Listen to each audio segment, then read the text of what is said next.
নিরাপদ ও মানবিক বাংলাদেশ গড়ার লক্ষ্যকে সামনে রেখে ত্রয়োদশ জাতীয় সংসদ নির্বাচনে নিজেদের ৪১ দফা ইশতেহার ঘোষণা করল বাংলাদেশ জামায়াতে ইসলামী। আজ সন্ধ্যায় রাজধানীর একটি হোটেলে এই ইশতেহার ঘোষণা করেন দলটির আমির ডাক্তার শফিকুর রহমান। 10টি বিষয়কে অগ্রাধিকার দিয়ে এই ইশতেহারকে সাজানো হয়েছে।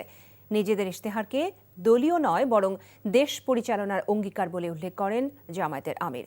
জামায়াত প্রতিশোধের রাজনীতিতে বিশ্বাস করে না উল্লেখ করে তিনি বলেন, তার দল রাষ্ট্র পরিচালনার দায়িত্ব পেলে দুর্নীতিমুক্ত, স্বাধীন, সার্বভৌম, বৈষম্যহীন ও অংশগ্রহণমূলক বাংলাদেশ গড়ে তোলার লক্ষ্যে কাজ করবে। একই সাথে 5 বছরের দায়িত্ব পালনকালে যুব সমাজকে অগ্রাধিকার দেওয়ার কথাও বলা হয়েছে এই ইশতেহারে।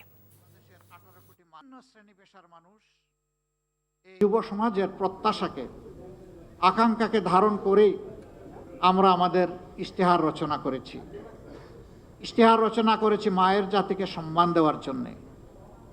ইশতেহার রচনা করেছি শিশুদেরকে নিরাপদ আবাসভূমি তৈরি করে দেওয়ার জন্যে, তার মেধা বিকাশের উপযুক্ত পরিবেশ নিশ্চিত করার জন্যে। আমরা তৈরি করেছি সুস্থ জাতি গঠনের জন্য শারীরিক সুস্থতার প্রয়োজনে যা দরকার সেই সমস্ত সার্ভিস নিশ্চিত করার জন্য। আমরা যে কৃষকরা আমাদের মুখে খাবার তুলে দেন, সেই কৃষকদের জীবনে আমরা বিপ্লব আনতে চাই। আমরা কোনো দলীয় সরকার কায়েম করতে চাই না। আমরা আমাদের ব্যবসার ক্ষেত্রে অবশ্যই প্রাইভেট ভেঞ্চারকে আমরা বেশি উৎসাহিত করব, এটা দেশি এবং বিদেশি।